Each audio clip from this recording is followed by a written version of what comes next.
বন্ধুগণ, মা ও বোনেরা,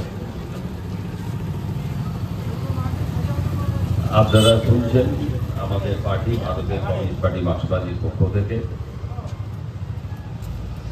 আগামী 9 জুলাই আমাদের দেশের বিভিন্ন ট্রেড ইউনিয়ন, শ্রমিক সংগঠন, বিভিন্ন সরকারি বেসরকারি ক্ষেত্রে কর্মচারী বন্ধুরা, তাদের যে যুক্ত ফেডারেশন, তারা সবাই মিলে গত 6 মাস আগে দিল্লিতে একটি সভা করে 20 দফা দাবি আমাদের দেশের সরকারের কাছে উত্থাপন করার লক্ষ্যে গত 9 মার্চ সাধারণ ধর্মঘট আহ্বান করে।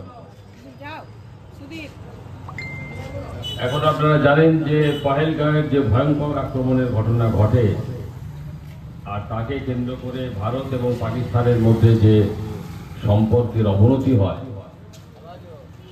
সেই ধর্মঘটকে সেই সময়ের জন্য স্থগিত রাখা হয় এবং 9 জুলাই পরবর্তী সময়ে এই ধর্মঘটকে আবার আহ্বান করা হয়। আমরা গত 14 বছরে পশ্চিম বাংলায় এমন অনেক ঘটনা ঘটেছে যার বিরুদ্ধে মানুষকে সংগঠিত করবার জন্য, মানুষের সমস্ত বিষয়গুলি নজরে আনবার জন্য ধর্মঘট করতে পারতাম, কিন্তু সেই কাজ আমরা করিনি। এমনকি তামান্না গত কয়েকদিন আগে 10 বছরের বাচ্চা মেয়েকে যে নৃশংসভাবে খুন করা হলো, তার প্রতিবাদেও আমরা ধর্মঘট আহ্বান করিনি। হরগোবিন্দ দাস, চন্দন দাসকে যে নৃশংস কায়দায় ঘরে ঢুকে খুন করা হলো, যারা দাঙ্গা প্রতিরোধ করতে গিয়েছিল, তার প্রতিবাদেও আমরা ধর্মঘট আহ্বান করিনি। কারণ আমরা ধর্মঘটটাকে মনে করি যে সব থেকে বেশি যন্ত্রণা ধর্মঘটে শ্রমজীবী মানুষকেই পোহাতে হয়। আর এই ধর্মঘট আমরা শ্রমজীবী মানুষের জন্যই করি।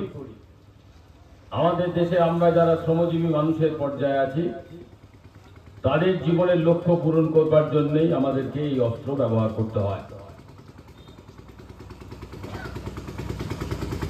বোধহয় দ্বারিকার মানুষের কাছে এটা নতুন কিছু কথা না যে দ্বারিকা অঞ্চলে মানুষ ভালো আছেন। তো এই যে আমি রাস্তাটা পেরিয়ে এলাম, এখন বলতে গেলে যাবার পথে যে বাদিকটা আমি যদি তাকাই, তাহলে প্রায় মরুভূমি শ্মশানের মতো নিস্তব্ধতা সংগঠিত হচ্ছে।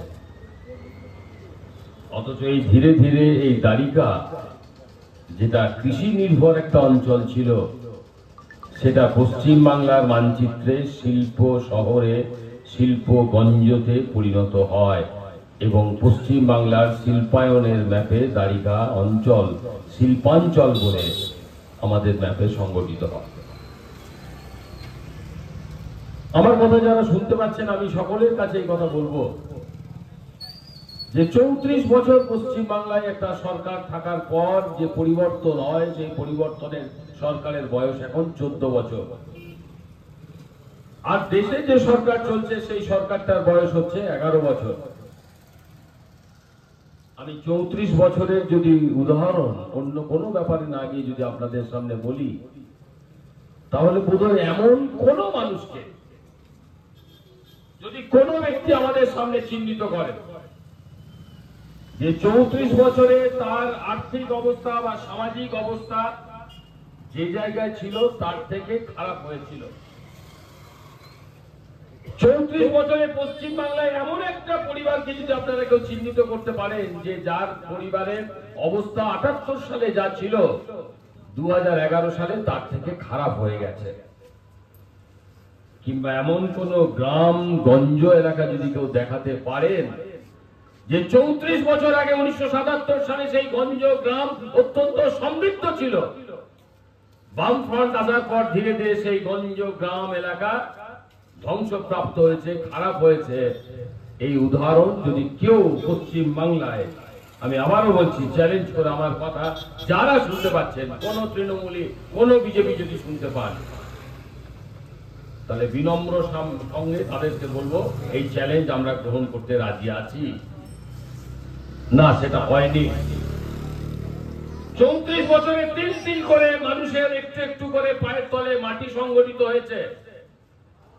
গরিব শ্রমজীবী মানুষ শুধু জমি পেয়েছে তাই না, বর্গাদার হিসেবে শুধু জমিতে তার নাম নথিভুক্ত হয়েছে তাই না, বর্গাদারের ছেলেটা, পাট্টাদারের ছেলেটা, শ্রমজীবী ঘরের ছেলেটা আস্তে আস্তে লেখাপড়া করে সমৃদ্ধ হয়েছে, সরকারি ক্ষেত্রে চাকরি পেয়েছে, মাস্টারমশাই হয়েছে, অধ্যাপক হয়েছে, বিজ্ঞানী হয়েছে, ডাক্তার হয়েছে। এর অসংখ্য উদাহরণ পশ্চিম বাংলায় গত 34 বছরে ছড়িয়ে আছে।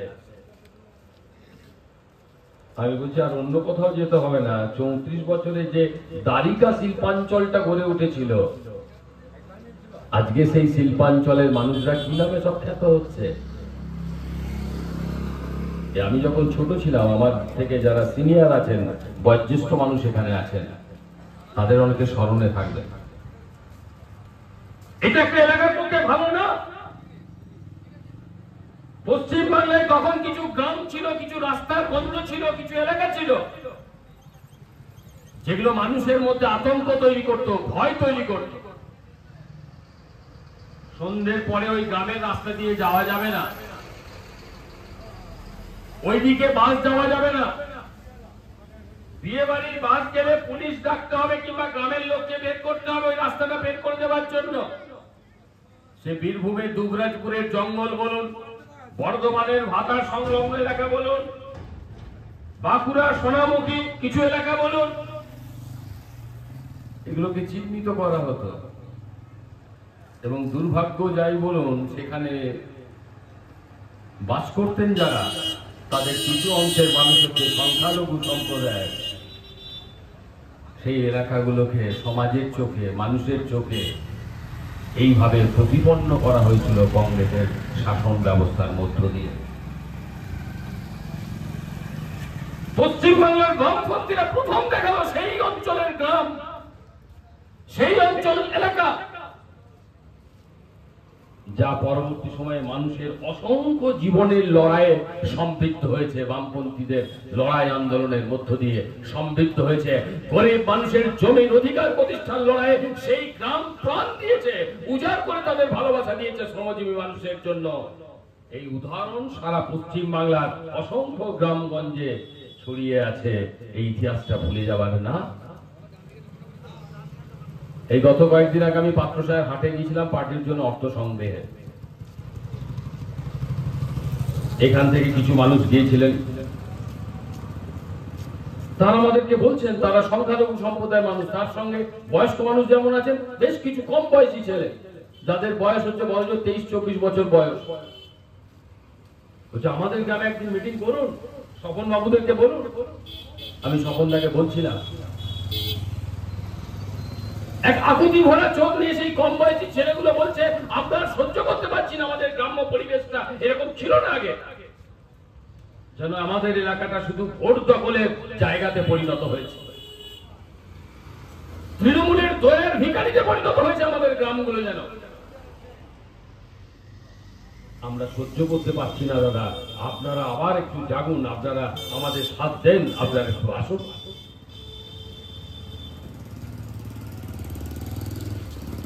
কি বলবেন আপনি? একটা 10 বছরের বাচ্চা মেয়ে, এই মিছিল আসলে আমাদের জীবনের প্রত্যেকের অভিজ্ঞতা। 34 বছরে পশ্চিম বাংলায় সে তৃণমূল মিছিল করুক, সে সিপিআইএম মিছিল করুক, মিছিল দেখবার জন্য এইমাত্র আমরা মিছিল করছিলাম জয়রামপুরে। বহু মা বোনেরা দেখলাম আমাদের ওই 20-25 জনের ছোট্ট একটা স্কোয়াড মিছিলের মতো, সেটা দেখবার জন্য মায়েরা তারা হচ্ছে রাস্তায় দাঁড়িয়েছে। সেই মিছিল দেখবার জন্য ঘর থেকে বেরিয়েছে, মায়ের হাত ধরে তারপর সে স্নান করতে যাবে। মা জানে বাচ্চাটা স্নান করেছে, তারপর সে খেতে বসবে। যে বাচ্চাটা দু চোখ ভরে স্বপ্ন নিয়ে জীবনকে বোঝবার চেষ্টা করছে, সেই বাচ্চাটা বোমাতে ছিন্ন ভিন্ন হয়ে গেল। শুধু তাই না, অসংখ্য পরিবারের মানুষের মধ্যে একটা আতঙ্ক তৈরি করে দিল। আমার বাচ্চাটাও নিরাপদ তো? শুধু তামান্না পূর্ণ হয়ে গেল তাই না, আমার আপনার মনেও একটা আতঙ্ক তৈরি করে দিয়ে গেল। তার মা 24 জনের নামে এফআইআর করেছে। 24 জন, 19 জন হচ্ছে মুসলিম সম্প্রদায়। যে জানোয়ারের বাচ্চারা ধর্ম খুঁজছেন রাজনীতির মধ্যে, যারা হিন্দু মুসলমান দেখছেন, আমরা তাদের উদ্দেশ্যে বলতে চাই, এখন নয়া সভাপতি হয়েছে ওদের, উনি ঠিকা নিয়েছেন মুসলমানদের হাত থেকে তলোয়ার কেড়ে নিয়ে উনি কলম তুলে দেবেন। আমি আসবো সে কথায়। বলছে কে? বিজেপি রাজ্যের সভাপতি মুসলমানদের হাত থেকে তলোয়ার কেড়ে নিয়ে উনি কলম তুলে দেবেন। যে 19 জন মুসলিমের নামে এফআইআর হলো, এই 19 জন আর 5 জন যদি ধরেন আপনি হিন্দুদের, তাহলে 24 জন। যদি আপনি ধর্ম বোঝেন, এই 24 জন পালের গোদাটার নাম কি? এই 24 জন পালের গোদাটার নাম হচ্ছে গোপাল চ্যাটার্জি, তৃণমূলের নেতা। মাস গেলে যার রোজগার 4 থেকে 5 কোটি টাকা, এ হচ্ছে তৃণমূলের নেতা। মোলান্দি গ্রাম শুধু না, ওই পুরো অঞ্চলটাকে যে নিয়ন্ত্রণ করে, সেই গোপাল চ্যাটার্জির নিয়ন্ত্রণে এই তৃণমূলের বংশবৎ বাহিনী তৈরি হয়েছে। আর তারা ছোট্ট তামান্নার স্বপ্নটাকে ধূলিসাৎ করে দেওয়ার চেষ্টা করলো। শুধু তামান্না না, যারা নতুন করে আবার লাল ঝান্ডাটাকে বুকে নিয়ে ভাববার চেষ্টা করছে, স্বপ্ন দেখার চেষ্টা করছে, আবার সেই দিনটাকে ফেরাবার চেষ্টা করছে, তাদের স্বপ্নকে পদদলিত করবার জন্য এই আক্রমণকে নামিয়ে আনা হলো। একটা জেলার এসপি, সুপারিনটেন্ডেন্ট অফ পুলিশ, কি বলবেন এদেরকে? মীনাক্ষী তো একজনকে শুয়োরের বাচ্চা বলেছে, কি বলবেন এদেরকে আপনি? বলছে মেয়েটার গায়ে তো বোমা মারা হয়নি, মেয়েটার বুকে স্প্রিংটার লেগে মারা গেছে। আচ্ছা, এই বাড়ি কি বলবেন এই লোকটাকে? একটা বিজয় মিছিলে তো বড় জোর যদি হয় চকলেট বোমা আসতে পারে, আরো 2-4টে এদিক ওদিক কিছু বোমা আসতে পারে। আচ্ছা, স্প্রিংটার দেওয়া বোমাতে বিজয় মিছিল? এই সুরের বাচ্চা জানোয়ারটা বলছে এসপি হয়ে, এ বলছে বিজয় মিছিলে স্প্রিংটার লেগে একটা 10 বছরের বাচ্চা মারা যাচ্ছে। আমরা বলছি ভয়ঙ্কর, ভয়ঙ্কর। এই চিরকাল এরকম চলতে পারে না সমাজে। তৃণমূল যদি মনে করে এইভাবে সমাজটাকে দমন করবে, এই চিরকাল চলতে পারেন না। তামান্নার বাবারা এই আগুনে পুড়তে পুড়তে কখন ইস্পাতে পরিণত হবে তোমার বাবারাও টের পাবে না। আর সেদিন এই পশ্চিম বাংলাকে তোমরা রাখতে পারবে না, তোমাদের পদানত করে রাখতে পারবে না। পশ্চিম বাংলা সেই দৃঢ় পদক্ষেপ গ্রহণ করছে, সারা পশ্চিম বাংলা জুড়ে এই অরাজকতা মানতে পারবে না। আমি তো সব জায়গায় বলছি যে আমাদের এই শিক্ষিত প্রজন্মের ছেলেপিলেরা ভাববেন না, একবার বিজেপি, একবার তৃণমূলের এই নেতা, এই নেতা, বি নেতা ছুটে যাচ্ছেন। কার আপনাকে চাকরি দিয়েছিল? পশ্চিমবঙ্গের রাজ্যের সরকার। কেন চাকরি দিয়েছিল? স্কুলে মাস্টার মশাই চাই বলে। কে আপনাকে আহ্বান করলো পরীক্ষা দেওয়ার জন্য? রাজ্যের সরকার। তার দপ্তর স্কুল শিক্ষা দপ্তর, তার আন্ডারে এসএসসি, তার নাম আন্ডারে মধ্যশিক্ষা পর্ষদ। এরা পরীক্ষা নিল, এরা আপনাকে পাস করালো, এরা আপনাকে অ্যাপয়েন্টমেন্ট লেটার দিল, আর তারপর সুপ্রিম কোর্টের কলমের খোঁচায় আপনার চাকরি বাতিল হয়ে গেল। 10 টাকা বিকাশ ভট্টাচার্য, 10টা বিকাশ ভট্টাচার্য। 34 বছর পশ্চিম বাংলায় অসংখ্য ছেলে মেয়ের চাকরি হয়েছে। আমি প্রকাশ্যে বলতে পারি আপনাদের কাছে, আমাদের সিপিআইএম এর কর্মীরা কেউ সেখানে চাকরি পায়নি, পায়নি। তৃণমূলের ছেলেরা চাকরি পায়নি। স্কুলে তখন এসএসসি যখন ছিল না, কিছু অভিযোগ আসতো মাস্টারমশাই নিয়োগের ক্ষেত্রে, কোথাও কোথাও গ্রুপ ডি নিয়োগের ক্ষেত্রে আমাদের কিছু কিছু অভিযোগ আসতো। অমুক স্কুল 10,000 টাকা চাইলো, 15,000 টাকা চাইলো। জ্যোতিবাবু দেখলো যদি আরো পরিচ্ছন্ন করতে হয়, আরো ভালো করতে হয়, তাহলে একটা সংস্থা করতে হবে যার নাম এসএসসি। শিক্ষাবিদরা পরামর্শ দিল স্কুল সার্ভিস কমিশন আপনি গঠন করুন, যেমন কলেজ সার্ভিস কমিশন করেছেন এরকম স্কুল সার্ভিস করুন, প্রাইমারি কাউন্সিল তৈরি করুন, প্রাথমিক শিক্ষা সংসদ তৈরি করা। এই দীর্ঘ অভিজ্ঞতার মধ্য দিয়ে আমরা বুঝে এই কাজগুলো ধারাবাহিকভাবে সংগঠিত হলো। হাজার হাজার ছেলে মেয়ে চাকরি পেয়েছে। তাদের চাকরি হাইকোর্টে সুপ্রিম কোর্টে তো বাতিল হয়। আগামীকাল একটা হাইকোর্টে শুনানি আছে। 32,000 প্রাইমারিতে রিক্রুটমেন্ট যা ইতিমধ্যে সিঙ্গেল বেঞ্চ ক্যান্সেল করেছে, বাতিল করেছে। 32,000 প্রাইমারি মাস্টারমশাইয়ের নিয়োগ, শুধু 32,000 না, সব মিলিয়ে প্রায় 69,000 প্রাইমারি স্কুলের শিক্ষক নিয়োগ বাতিল করছে, বাতিল হয়েছে। এখন সুপ্রিম কোর্টের নজরদারিতে ডিভিশন বেঞ্চে সেই মামলা চলছে। আগামীকাল তার শুনানি আছে। প্রায় 1 মাসের মধ্যে হয়তো তার রায় ঘোষণা হবে। ভয়ঙ্কর পরিণতি দিয়ে তাহলে আপনার গ্রাম স্কুল উঠে যাচ্ছে, আপনার আয় প্রত্যেক দিন কমে যাচ্ছে। অনেকে আমাদেরকে অভিযোগ করতেন যে ধরুন 100 দিনের কাজ, আমি একটা ব্লকে কাজ করতাম, মানে পার্টির আন্দোলন সংগ্রামের কাজে থাকতাম, তার নাম সোনামুখী ব্লক। আমার মনে আছে 2004 সালের আর্থিক বছরে সোনামুখী ব্লকে আমরা খরচা করতে পেরেছিলাম 4 কোটি টাকা। এক বছরে 4 কোটি টাকা খরচা করেছিলাম। দিল্লিতে আমরা একটা সরকার বানালাম, মনমোহন সিংকে প্রধানমন্ত্রী করে, ইউপি 1 সরকার। সেই সরকারের অন্যতম কর্মসূচি হলো 100 দিনের কাজ এস্টাবলিশ করা। আমরা বলেছিলাম 200 দিন, আমরা মজুরি চেয়েছিলাম 270 টাকা। ওরা আমাদের কথা শুনলো না, তখন 270 টাকা আমরা চেয়েছিলাম। ওরা 170 টাকা মজুরিতে রাজি হলো আর 100 দিনের কাজ দিতে রাজি হলো। আমরা তাই মেনে নিতে বাধ্য হলাম। শুরু হলো 1 বছরে 4 কোটি টাকার ব্লক, আমরা 22 কোটি টাকার কাজ করলাম। 22 কোটি।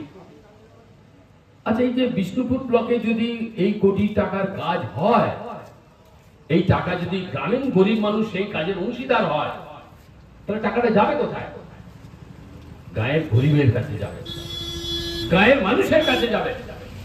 আর গায়ের গরিব মানুষের কাছে ওই টাকাটা গেলে ওই টাকাটা তারা কি করবে? মাটিতে পুঁতে রাখবে। ওই টাকাটা নিয়ে তারা সিঙ্গাপুরে ফুর্তি করতে যাবে, অভিষেক ব্যানার্জির মতো। বান্ধবী খাটের তলায় লুকিয়ে রাখবে ওই শ্রমের টাকাটা। গরিব মানুষ কোথায় যাবে? গরিব মানুষ ওই টাকাটা নিয়ে দারিকার বাজারে আসবে, বিষ্ণুপুরের বাজারে যাবে, ওষুধের দোকানে যাবে, মিষ্টির দোকানে যাবে, আনাজপাতির দোকানে যাবে, মশলার দোকানে যাবে, স্কুলের ছেলে মেয়েদের বই, কাগজ, কালি, কলম কিনতে বাজারে যাবে, চপের দোকানে যাবে, চায়ের দোকানে যাবে। তাহলে 100 দিনের কাজে গরিব মানুষ যে টাকা রোজগার করবে তার একটা বড় অংশের টাকা সে বাজারে নিয়ে যাবে, আর তারপরে যেটুকু তার উদ্বৃত্ত হবে সেইটুকু টাকা সে হচ্ছে ভবিষ্যতের জন্য ব্যাংকে কিংবা পোস্ট অফিসে রাখবে।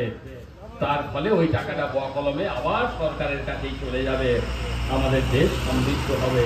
এই আর্থিক পরিবেশটাকে বাঁচাবার জন্য, এই আর্থিক ব্যবস্থাটাকে রোল করবার জন্য বামপন্থীরা এই কর্মসূচি এনেছিল। আজ 3.5 বছর ধরে 100 দিনের কাজ বন্ধ।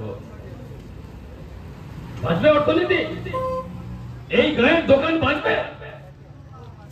মাস্টারমশাই 50,000 টাকা মাসে বেতন, কি করবে মাস্টারমশাই 50,000 টাকা নিয়ে? কোন মাস্টারমশাই তার বান্ধবীকে নিয়ে দুবাই ফুর্তি করতে যাবে প্রতি মাসে একবার করে? যাবে নাকি অভিষেক ব্যানার্জির মতো চোখ দেখাতে 1 কোটি টাকা খরচা করে আমেরিকাতে?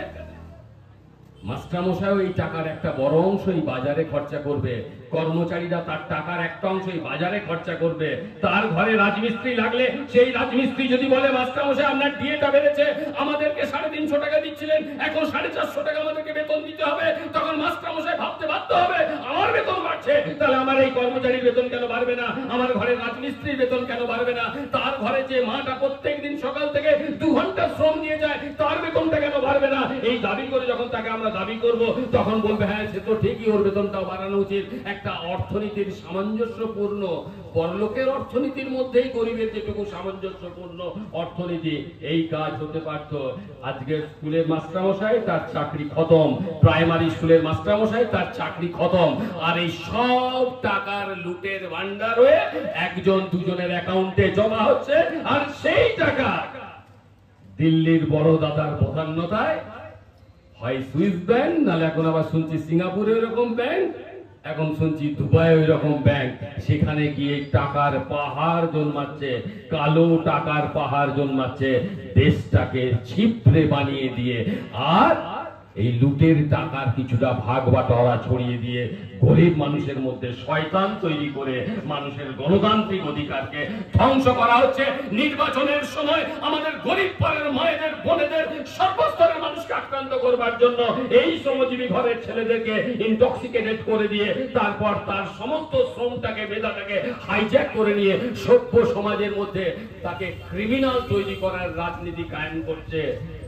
এ ভালো কাজ না, এ সমাজের পক্ষে ভালো হতে পারে না। আমরা সেই কারণে বলছি জীবনের অধিকারে ফিরতে হবে। ধর্ম নিয়ে যারা রাজনীতি করছে, ধর্মের বেসাতি যারা করছে, তার মূল ওষুধ হচ্ছে গরিব শ্রমজীবী মানুষের ঐক্য। 34 বছরে হাজার আক্রমণকে মোকাবিলা করে লাল ঝান্ডাকে রেখেছিল এই মুসলমান সমাজ। 34 বছর পশ্চিম বাংলায় বামফ্রন্ট যদি টিকে ছিল, তাহলে এই মুসলমান সমাজের তার একটা বড় অবদান। এই 34 বছর পশ্চিম বাংলায় লাল ঝান্ডা টিকে ছিল বাউরি, বাগদি, খয়রা, তপসিলি জাতি উপজাতি সম্প্রদায়ের যে অসংখ্য গরিব শ্রমজীবী মানুষ, তাদের লড়াইয়ের ফলে পশ্চিম বাংলায় লাল ঝান্ডা টিকে ছিল। কারোর দয়াতে না, কারোর চোখ রাঙানি দিতে না, পশ্চিম বাংলায় লাল ঝান্ডা টিকে ছিল গরিব শ্রমজীবী মানুষের ঐক্যবদ্ধ লড়াইয়ের ফলে। সে হিন্দু হতে পারে, সে মুসলমান হতে পারে। আজকে এই বন্ধনটাকে ছিন্ন করতে হবে বলে তুমি মুসলমান, তোমার একমাত্র কাজ মুসলমানের ঘরে যাতে কেউ না জন্মাতে পারে যে লাল ঝান্ডা নিয়ে লড়বে। তুমি হিন্দু, তোমার একমাত্র অধিকার হিন্দু ধর্মের ঐক্যকে তৈরি করা। তোমার হিন্দু ঘরে যাতে কোন লাল ঝান্ডার জন্ম না হয়। যদি জন্ম হয়, যদি তুমি দাঙ্গার প্রতিবাদে রাস্তায় নামো, তোমার পরিণতি হবে হরগোবিন্দ দাস, চন্দন দাসের মতো। এই তো বোঝানো হচ্ছে, এই তো বোঝানো হচ্ছে। সবসময় এই অঙ্ক মিলবে না। পশ্চিম বাংলার মানুষ নতুন করে তার প্রতিবাদ, প্রতিরোধের রাস্তা সংগঠিত করছেন। আমি সেই কারণে আপনাদের কাছে বলবো, ভয়ঙ্কর আক্রমণ শুরু হয়ে গেছে। এটা গেলেন আমাদের দিদি কথা বলবার সময় বলছিল যে আমরা কেউ বুঝছি খায় না, মাথায় দেয় শ্রমকোট। হ্যাঁ, ধরুন আমি যদি বলি যে এখানে আমার চোখের সামনে যে মশলা দোকানদার আছেন, উনি ওনার দোকানে যিনি কর্মচারীকে রেখেছেন, ওই কর্মচারীকে বেতন দেন কে? ওই দোকানদার বাজারে বিক্রি করে যেটুকু লাভ হয় তার একটা অংশের থেকে কর্মচারীকে বেতন দেন। এই বেতনটা কর্মচারী নিতে বাধ্য হয়, কারণ তার কাছে আর জীবিকার অন্য কোনো অপশন নেই। সেটা তার পক্ষে সুবিধাজনক হোক আর না হোক, তাকে নিতে বাধ্য হয়। আর ওই ভদ্রলোকের এর থেকে বাড়তি দেওয়ার ক্ষমতা নেই, কারণ তার যা লাভ হয় এর থেকে বেশি দিতে গেলে তার সংসার চলবে না। এই তো আমাদের দেশ চলছে। একটা বাসের হেল্পার, ড্রাইভার, অসংখ্য শ্রমজীবী মানুষ যে যেখানে কাজ করছে, এই অর্থনীতির সম্পর্কে কাজ করছে। তার উপরে মরার উপরে খারাপ ঘা। আজকে দেখেছেন কিনা আমি জানি না, গতকাল যে আইন ওরা চালু করেছে গত 2-3 মাস আগে, শ্রম কোড, সেই আইনকে ব্যবহার করে গুজরাট সরকার তারা এই ডিসিশন নিয়েছে আর 8 ঘন্টা কাজ না, এরপর 12 ঘন্টা করে কাজ করতে হবে কর্মচারী শ্রমিকদেরকে। 12 ঘন্টা। এই যে আমি সোনামুখীতে শুনছিলাম, বোধহয় আপনাদের অভিজ্ঞতা হবে, আমাদের ক্ষেত মজুর বন্ধুরা অনেকে খুশি আছে। কেন? বলছে এখন তো সব ঠিকাতে কাজ করছি আমরা। কিরকম ঠিকাতে কাজ? বলছে সকাল থেকে 2-3টে ঠিকাতে কাজ করলে 1000 টাকা রোজগার হচ্ছে, 800-900 টাকা রোজগার হচ্ছে। দল বেঁধে আমাদের দক্ষিণ থেকে গাড়ি ভাড়া করে মায়েরা যাচ্ছে উত্তরে, সোনামুখীর মধ্যেই পাঁচাল, কোচটি, গরিব মায়েরা দল বেঁধে উত্তরে নবাসনে, রাধামনপুরে যাচ্ছে। সারাদিন কাজ করছে, আবার দল বেঁধে ফিরে চলে আসছে। সারাদিনে 2-3টে কাজ, 800-900 টাকা রোজগার। খুশি খবর। এই শ্রমকোড যদি লাগু হয়, এটা শুধু কর্মচারীদের উপর টিকে থাকবে তাই না, শুধু ওই শ্রমিকদের উপর টিকে থাকবে তাই না, এটা সমাজের সর্বস্তরে ওরা কার্যকরী করবে। সেই পুরনো শ্রম পদ্ধতি ফিরিয়ে আনবে ওরা। ওরা আবার সেই যোদ্ধার জমিদারদের পুরনো শ্রম পদ্ধতি ফিরিয়ে আনবে। গরিব শ্রমজীবী মানুষকে গলায় গামছা দিয়ে কাজ করাতে বাধ্য করবে। ওরা এখন আইনটা করেছে, এখন রাজ্যের সরকারি কর্মচারীদের জন্য এই বিধি জারি হচ্ছে। এরপরে বেসরকারি ক্ষেত্রগুলোতে ওরা সেন দৃষ্টি দেবে, সমাজের সর্বস্তরে আক্রমণ নেমে আসবে। তাহলে আপনি আগে যেটা ভাবতেন যে আমি কিছুটা ওভার টাইমে রোজগার করব, আপনার এই ওভারটাইমের রোজগারের শখ আর থাকবে না। আপনার কাজটাকে টিকিয়ে রাখার জন্য আপনি তখন 12 ঘন্টায় কাজ করতে বাধ্য হবেন। আর তারপর সারা দেশের হিসাব হচ্ছে এই মুহূর্তে প্রত্যেক দিন আমাদের রাজ্যে দেশে মানুষের ক্রয় ক্ষমতা কমছে। আগে বাজারে যে টাকা খরচা করতো এখন আর সেই টাকা খরচা করতে পারে না। তার রোজগার কমছে, তার খরচ বাড়ছে। একটা দেশ এগোচ্ছে না পেছচ্ছে বোঝা যায় কি? তার একটা মূল ইন্ডিকেশন কি? যে আপনি যে টাকা রোজগার করছেন তার থেকে কি বেশি টাকা খরচ হয়ে যাচ্ছে নাকি কম টাকা খরচ হচ্ছে, আপনি বাড়তি জমাতে পারছেন। একটা দেশ এগোচ্ছে কিনা এটা বুঝতে খুব বড় অঙ্কের বিশারদ হওয়ার দরকার নেই। আপনি বাড়তি টাকা জমাতে পারছেন কিনা একটা সংসার বোঝাতে গেলে এটাই হচ্ছে সব থেকে গুরুত্বপূর্ণ। আজকের ভারতবর্ষের ভবিতব্য কি? 63% মানুষের যা রোজগার তাতে তার জীবন চলে না, প্রত্যেক দিনের জীবন চলে না। আর 12% মানুষের যা রোজগার তার থেকে তারা কিছুটা জমাতে পারে। আর বাকি অংশের মানুষরা ফুলে ফেপে ঢোল হচ্ছে, তাদের সম্পদের পাহাড় বানানো হচ্ছে। আপনি দেখছেন ধর্ম, এই যে বিজেপির যে নব্য সভাপতি, তারপর তার কি কেচ্চা কাহিনী বেরোচ্ছে, আমি সে আলোচনায় যাব না, আমার রুচিতে বাঁধবে। আমি শুধু তাদের কাছে এটা বলবো, মুসলমান সমাজের তলোয়ার কেড়ে নেওয়ার দায়িত্ব তোমাকে কেউ দেয়নি বাপ। একটা 14 বছরের বাচ্চা ফিরোজ প্রত্যেক দিন দিল্লি থেকে স্টেশনে ট্রেনে চাপে, তারপর 14 কিলোমিটার দূরে গিয়ে একটা স্টেশনে নামে, স্কুল করে, আবার ফিরে আসে। গরিব ঘরের মুসলিম ঘরের ছেলে। একদিন ট্রেন থেকে লাঠি মেরে তাকে ফেলে দেওয়া হলো ট্রেনের নিচে। তদন্তে জানা গেল যে 14 বছরের ছেলেটাকে যারা মেরেছিল তারা বজরংবলী দলের লোকজন। একজনেরও এখনো শাস্তি হয়নি। আকলাক বলে একজন 72 বছরের বয়স্ক মানুষ, তার ঘরের ফ্রিজে নাকি মাংস আছে, সেই মাংসটা নাকি হিন্দু ধর্মকে ধ্বংস করে দিতে পারে। যে যার ধর্ম ঠুন করে তো আজ নয় কাল ভাঙবে, সে তো যাক না সে যাক জাহান্নামে, রইবে মানুষ নেই পরোয়া। নজরুল বলে গিয়েছিল, এই শয়তানের বাচ্চাটা সেটা ভুলে গেছে। সেই জন্য আকলাককে পিটিয়ে মেরে ফেলা হলো। আকলাকের হাতে কোনো তলোয়ার ছিল না, ফিরোজের হাতে কোনো স্টেনগান ছিল না। এই বিজেপিকে জ্যোতি বসু বলেছিল অসভ্য বর্বরদের দল, যারা মানুষের ধর্মীয় প্রতিষ্ঠানকে আক্রান্ত করে তারা কখনো সভ্য হতে পারে না। সেই বিজেপি সম্পর্কে কমিউনিস্টদের তীব্র ঘৃণা থাকবে।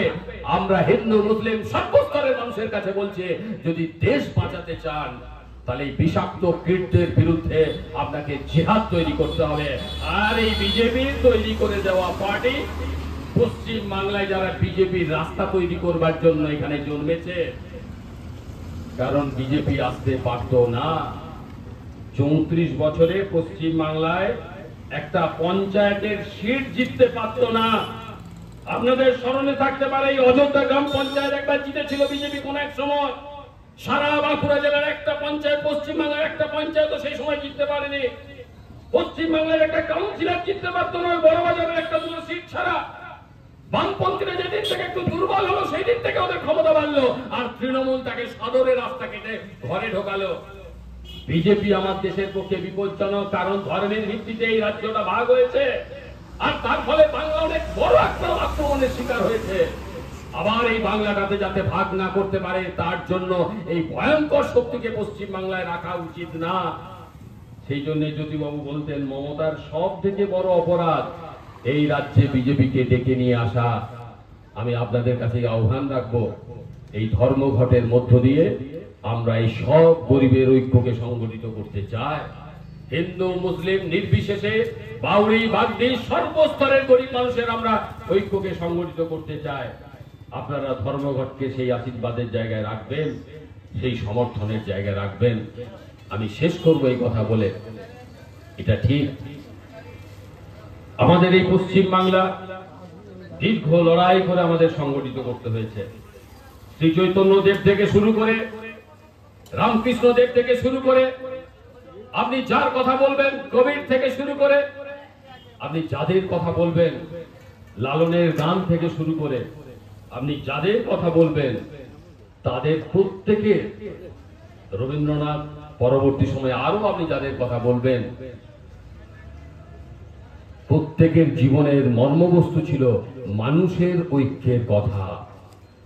আজকে যে লোকটার ঘটা করে ওরা জন্মদিন পালন করছে, অখণ্ড পশ্চিম বাংলাকে নাকি যে তৈরি করেছে বলে, এই লোকটাকে নেতাজি সুভাষচন্দ্র বোস বলেছিল এই লোকটা হচ্ছে ব্রিটিশের শুধু দালাল, তাই না, এই লোকটা হচ্ছে অবৈধ ব্যবসাদার, যে আমাদের 46 সালের ভয়ঙ্কর, 43 সালের ভয়ঙ্কর মন্বন্তরের সময় তার গুদাম ঘরে কোটি কোটি টাকার খাদ্যদ্রব্য মজুত করে রেখেছিল, যাতে মানুষ বেশি দামে সেই পণ্য কিনতে পারে।